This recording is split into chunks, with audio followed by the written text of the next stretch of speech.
Frente a Frente está de volta. Essa noite estamos discutindo a questão do terrorismo e o nosso convidado especial é o jornalista gaúcho de Zero Hora, Luiz Antônio Araújo, que lançou recentemente um livro onde ele aborda a influência de Osama Bin Laden e a influência do terrorismo a partir dos acontecimentos no mundo islâmico e o impacto no mundo todo.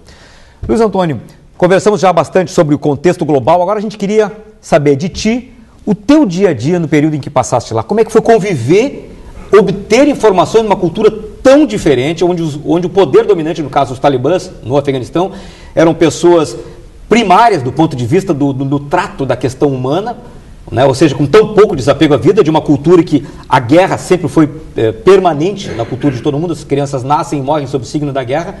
Como é que foi lidar com esse ambiente, tu que vem de uma cultura absolutamente diferente, e poder então tirar um resultado efetivo da missão que tu foste ter lá?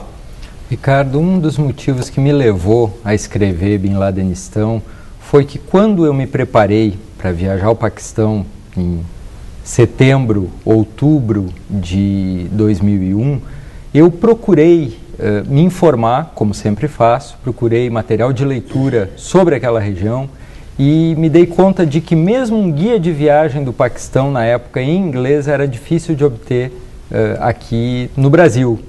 E ainda mais em Porto Alegre.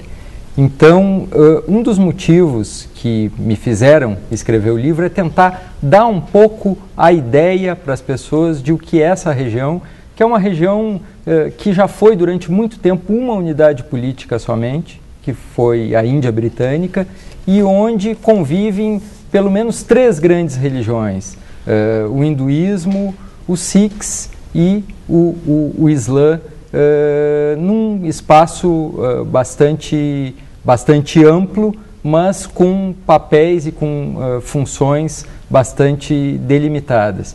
O meu dia a dia, basicamente, durante os 29 dias em que eu fiquei cobrindo, era voltado e dedicado em grande parte à produção de material. Foi uma cobertura multimídia, então eu produzia material para o jornal, para a rádio e para a TV, e buscava, as pessoas com quem eu tive contato foram basicamente as pessoas que apareceram nas minhas reportagens. Eu percebo que saio do Paquistão em novembro de 2001 com uma imagem do povo muito positiva, uma imagem de pessoas que, ao te conhecerem, ao te verem como estrangeiro e como alguém que está trabalhando e tentando mostrar a realidade em que elas vivem, sempre tem uma palavra nas suas casas. Seja bem-vindo, você é nosso convidado. Mas e o dia a dia, assim, isso aí que eu acho que é o mais curioso, que a gente sempre gosta de saber. Como é que era o teu contato com as pessoas, a tua ida num bar, num restaurante, nesse tipo de coisa? Bem, tu sabes que eu tenho um tipo físico que me habilita a me movimentar, por exemplo, no Paquistão, sem dar a ideia exatamente de que eu sou estrangeiro.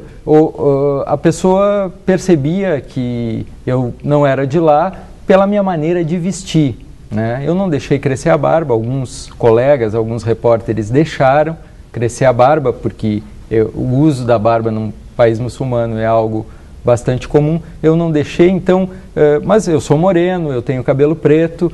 As pessoas muitas vezes não sabiam diretamente e imediatamente que estavam tratando com um estrangeiro. Percebiam isso pelas minhas roupas. Eu me deslocava sempre com um motorista e precisava de um intérprete. No Paquistão se fala urdu e se fala inglês, são 2 línguas oficiais. E há muitas línguas e dialetos que são usados no dia a dia.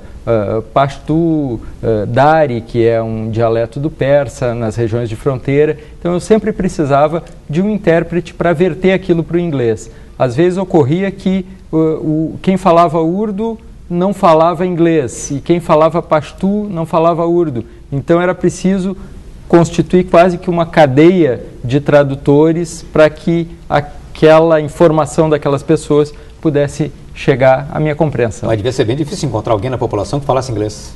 Não é difícil. Já nos primeiros dias, as pessoas... Bom, o inglês é uma das línguas oficiais do país. Sim, mas na população, de uma maneira geral, não em pessoas que pertençam ao... As pessoas falam inglês muito rudimentar, claro, não são todas, uma parte delas, digamos, a a parte que frequentou a escola primária, tem noções e conhece inglês, lê em inglês, e eu tive a sorte de encontrar logo no primeiro dia em Islamabad um funcionário do hotel que me serviu de guia, eu cito ele, querido amigo Imran. Ele era filho de uma professora de inglês, então ele me acompanhou nas 2 primeiras semanas em Islamabad, em Peshawar, em Rawalpindi, fazendo um trabalho fantástico. Ele certamente merecia ser, entre outros, um coautor de Bin Ladenistão. Agora, Karachi é uma das cidades mais violentas do mundo, um dos ninhos do terrorismo internacional, e onde inclusive foi sequestrado o Daniel Pearl do Wall Street Journal, né? Eu queria saber se tu, em algum momento, nas tuas relações, teve medo de ser sequestrado? Eu passei por algumas situações em que as pessoas que estavam comigo me aconselhavam a não me identificar como estrangeiro nem como jornalista. Karachi foi uma delas, é uma cidade muito grande, onde nós, à primeira vista, imaginamos que não possa acontecer nenhum tipo de atentado, nenhum tipo de risco à vida de um estrangeiro, e 2 meses depois de que eu retornei de lá, ocorreu justamente lá o sequestro e a morte do Daniel Pearl. Anos depois, foi em Karachi também que a Benazir Bhutto sofreu o primeiro atentado à vida dela quando estava retornando do Paquistão. Ex-primeira-ministra exilada, retornava ao país e foi alvo de um atentado ali. Aconteceu, no caso, em Karachi, de eu circular por igrejas cristãs, né, e essas igrejas estarem guardadas por pessoas do serviço secreto e os meus guias dizerem, por favor, não te identifica